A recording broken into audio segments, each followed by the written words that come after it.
Alright, today we're trying something completely new. We're gonna try to 3D model Lingsha's bunny in Nomad Sculpt, and this is my first time trying this ever, so please bear with me, but always start by saving your file. And then I just started to explore what the tools were at the top. The background color, I just wanted to change to something lighter. And then the shading here for the sphere, I really liked the cell shaded look because I just love this art style. I then just started to play with primitives, which are these basic shapes that help you sculpt in ways that maintain geometric perfection. It makes your models not look all raggedy. Once you validate these primitives, which is what they call it here in the software, you can edit them a lot more openly, like changing the color, warping them a little bit. And then also I started to play with the mirror tool, which is going to be really helpful to do anything that requires symmetry. I placed down the eyes, started to use color to just feel excited as I was sculpting this out. The clouds are very simple for the neck because they're just a bunch of circles warped in different shapes and placed at whatever angle you like. And then you can lock these together so that you can move them around and scale them however you'd like.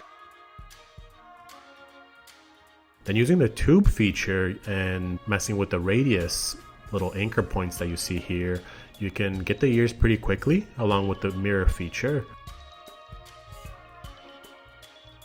Same thing with the arms. You can just plop down a sphere and then elongate it. And then using the move tool, once you validate that shape, you can flatten the bottom to get the little feetsies. You then can do the cloud smoky parts, which always helpful to have a reference. But I like to freeform a little bit to play with shape language and get the movement that I really want out of the sculpt.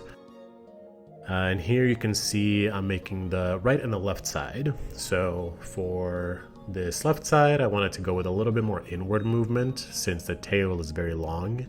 I want it to feel like it's kind of wrapping around the body.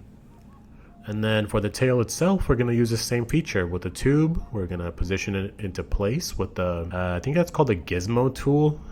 Gives you all those little anchor points. And in 3D space, you're going to get the green, the red, and the blue since you're working with 3D space. Here I struggled a little bit to figure out, do I want to position the tail with upward movement or with more of that snaky feel? And I just went with the generic posing for now. I might try to bring this into Blender and see if I can rig it for some cute little animations, but that might come in a future tutorial. I always try to name my layers as I go so I don't get confused. And then I wasn't loving the eyes, so I trimmed them again and placed them back to be a little bit more of a diamond shape. So as you can see, this is super easy. I recommend that you start here if you don't want to go straight into tools like Blender.